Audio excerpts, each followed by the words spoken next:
Então, rapaziada, chegou mais uma análise aí do Futebol Total, como estava no título aí que vocês viram.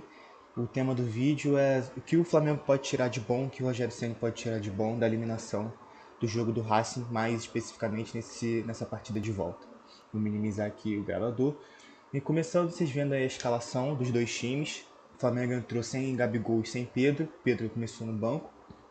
Não foi um 4-4-2, o Flamengo até apresentou esse 4-4-2 sem bola, mas o time de Rogério Ceni foi escalado basicamente no 4-2-3-1, com o Vitinho, que tinha o rumor de que ele entraria de falso 9, mas acabou não entrando, até fez um pouco esse papel revezando com o Bruno Henrique, que às vezes saía para as pontas, às vezes baixava nas pontas, e o Vitinho entrava aqui como um 9, mas não foi algo tão constante assim.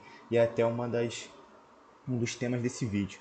A gente tira aqui que o time do Rogério Ceni tem umas boas coisas, né, alguns bons comportamentos, e que ele pode levar para a sequência aí pelo Flamengo nesses últimos jogos que restam do Brasileirão, nessa semana que ele vai ter mais 8 semanas aí de treino. O primeiro deles é a pressão. Acho que o Rogério sempre falou bastante de Jorge Jesus, retomar o Jorge Jesus, mas talvez seja melhor para ele fazer com que o Flamengo tenha a cara dele mesmo, não tentar retomar o trabalho do Jorge Jesus, que é aquele 2019 fantástico, dificilmente vai se repetir. E o Rogério Ceni tem boas virtudes.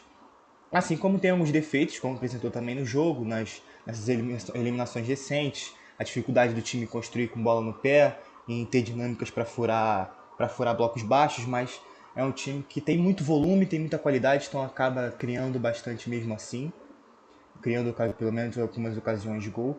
E a pressão do Rogério é o primeiro ponto que eu queria destacar aqui, que é uma pressão muito bem feita, assim como o Flamengo já fazia também com o Domenech, também com o Jorge Jesus, mas a do Rogério Ceni tem dado um pouco menos de espaço no entrelinhas, um pouco menos de espaço na hora que passa do primeiro bloco de pressão. Apesar de ainda dar esses espaços, mas nem tanto. E aí aqui vocês veem o time em pressão alta encaixado, em encaixes individuais, aqui o Vitinho, Everton Ribeiro, Bruno, o Isla subindo para encaixar, e o Arrascaeta que poderia subir aqui ou fechar essa linha de passe aqui numa possível baixada de alguém aqui que possa baixar do Racing, de um dos atacantes, para ser esse apoio aqui nessa zona média central. E o Arrascaeta fecha esse espaço ao mesmo tempo que, se a bola entrar nesse homem livre, ele vai pressionar também. E aí dá para ver que no jogo contra o Racing as melhores chances do Flamengo criadas foram a partir dessa pressão alta. A primeira delas é o Flamengo subindo, é até essa imagem que eu acabei de mostrar para vocês na imagem anterior. A pressão alta, bem encaixada. Acaba induzindo ao erro. Vitinho recupera, mas acaba desperdiçando. Passando mais uma vez, aqui eu queria destacar também um comportamento que o Flamengo poderia ter usado mais, que é o Arrascaeta nesse meio espaço. O Arrascaeta é muito bom nessa faixa do campo aqui, em que, se você traçar um retângulo nesse corredor que é entre o centro e o corredor lateral, que é o que chamam de meio espaço, o Arrascaeta é muito bom quando atua por aqui, que ele lança, sabe, e tem muita visão de jogo, então ele sabe lançar os jogadores Vitinho ou Bruno Henrique em profundidade quando eles estão avançados. Então por aqui ele é muito, não só desse lado direito, mas no meio espaço pelo lado esquerdo também. Ele é muito bom como esse apoio por dentro, que recebe a bola e rapidamente joga ela para fora de novo. Eu acho que, na minha opinião, pelo menos, o Flamengo poderia ter explorado mais esse tipo de jogada. Vou tirar o som aqui. Ver que um dos comportamentos também que o Flamengo ainda tem apresentado é um pouco dessa descompactação entre a primeira e a segunda linha. Ver que o Racing, se o jogador do Racing tivesse virado, ele teria aqui duas opções bem fáceis de passe num raio de zona de paz aqui muito grande, com bastante espaço para jogar. Então ainda é um ponto que o Rogério vai precisar ajustar, mas a pressão acaba funcionando com o Bruno Henrique mais uma vez, e o time sai em transição rápida. O Arrascaeta nesse meio espaço percebe que antes ele já tinha visto o Vitinho, rapidamente ele já liga, deixa o Vitinho de cara, que mais uma vez perde a chance sozinho. Mais uma grande chance criada a partir da pressão. E continuou no segundo tempo, basicamente o mesmo padrão. Bruno Henrique Bruno Henrique é muito rápido nessa pressão, então ele acaba roubando muito as bolas, antecipa muito, força muito o adversário ao erro. Mais uma vez o Flamengo transita em velocidade, mais uma vez o Vitinho tem uma oportunidade e acaba parando no goleiro. O Vitinho perdeu pelo menos 3 grandes oportunidades aí no jogo, 2 delas claras. Essa nem tanto, foi um chute de fora da área, mas era uma boa oportunidade. Mais uma vez, por conta da pressão alta do Rogério, que é muito bem encaixada. Nessa aqui foi uma das poucas construções do Flamengo com bola no pé, sem necessitar de uma roubada em bloco médio ou bloco alto, para fazer essa transição e pegar a defesa do Racing desarrumada. Dessa vez, o Flamengo constrói de pé em pé, com a Arrascaeta mais uma vez sendo esse homem livre. Ele sabe muito bem aparecer nesse homem livre nesse meio espaço, tanto no lado esquerdo como no lado direito, a partir dessa jogada que o Flamengo tem, nessa dinâmica de terceiro homem, que sempre busca o Felipe Luiz como o segundo homem, para achar o terceiro, que seria o Arrascaeta, no outro lado o Everton Ribeiro, que aparecem aqui. E olha como o Bruno Henrique, ele atua bem melhor, ele se destaca bem mais em espaço de força, nessa bola que é esticada no fundo, e ele pode ganhar na força física, pode ganhar na velocidade, mais do que quando ele atua centralizado, e aí tem que jogar de costas, baixar entre linhas, e nisso ele não é tão bom. Vê que sempre que ele tem esse espaço para correr, muitos metros para percorrer, ele se dá bem.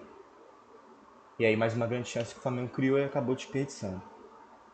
Aqui mais uma vez para demonstrar outro comportamento, tirar o som mais uma vez, mais um comportamento do Bruno Henrique, como ele é eficaz sendo esse... Eu acabei passando, vou voltar aqui rapidinho. Como ele é eficaz sendo esse homem que vem de trás, mais do que um centroavante, né? Ele se destaca sendo um ponta que chega muito forte na área, vindo de trás. Perceba, acompanha a movimentação dele, ó, como ele agride, a bola vai chegar no Isla. E aí é fundamental quando ele pode ser esse homem dentro da área, nas costas desse zagueiro, geralmente do terceiro zagueiro, ao invés de ser do terceiro não, do quarto zagueiro, na verdade, perdão, nas costas do quarto zagueiro, enquanto tem um centroavante que atrás desse zagueiro central. Quando ele tem que ser esse cara que fica no meio dos zagueiros, ele acaba não tendo tanto destaque, porque geralmente eles tiram bastante espaço desse primeiro homem, desse homem mais alto, que geralmente é a referência. Quando a referência está dividida, vê que o Pedro entrando aqui, quando ele pode dividir essa referência, por ter impulsão muito boa, ele acaba levando vantagem nessa bola alta que vem na segunda trave. E aí a partida brilhante a defesa brilhante do goleiro do Racing, que fez uma grande partida também. E aí, de modo geral, eram esses comportamentos que eu queria... Um vídeo bem rápido, esses comportamentos que eu queria trazer para cá, que acho que o Rogério tem de bom e deve continuar. E resgatar também essas movimentações do Bruno Henrique e do Arrascaeta. Arrascaeta começou o jogo como um estente no 4-2-3-1, aqui como um meia aberto, bem aberto. Ele ficou uma parte do jogo preso demais nesse corredor, e aí ele não tem essa capacidade que tem o Bruno Henrique de atacar um espaço de força, de ganhar na força física, na velocidade, na bola esticada em profundidade. Ele é mais um jogador de espaço curto, de visão de jogo, de enfiada de bola, um jogador de mais habilidade do que propriamente um jogador de força física. Então acho que o Flamengo pode, e o Rogério Ceni certamente vai aproveitar esses elementos, assim como a sua pressão em bloco alto. E aí, só para fechar, como o Flamengo teve dificuldade, apesar do volume, teve grande volume, mas teve dificuldade em criar dinâmicas para furar o bloco baixo do Racing. Vê que o time chegou mais no abafa mesmo, na imposição, 36 cruzamentos, um número alto, e a maioria desses cruzamentos sem aproveitamento, 8 de 36, que são 22% apenas de acerto. Não é muito, apesar de ter conseguido criar boas chances como o Bruno Henrique, mas a maioria dos cruzamentos não foram com tanto objetivo, não tiveram dinâmicas boas para entrar no último terço, para gerar um 2-1 dentro da área, como gera o Atlético Mineiro de São Paulo. Então não foram cruzamentos assim, na maioria deles, que levaram muito perigo. E de 19 finalizações, apenas 5 foram no alvo, isso é muito pouco. Se tirar as 2 cabeçadas do Arão que foram em escanteio, bola parada, foram apenas 3 de 17 finalizações que acertaram o alvo do Racing, foram no gol. 3 de 17 é um índice muito baixo, então o Flamengo acabou indo muito mais no volume do que em um jogo de mais dinâmica, de entrada no último terço com mais qualidade. E é isso, sigam o Futebol Total nas redes sociais e um abraço até o próximo vídeo.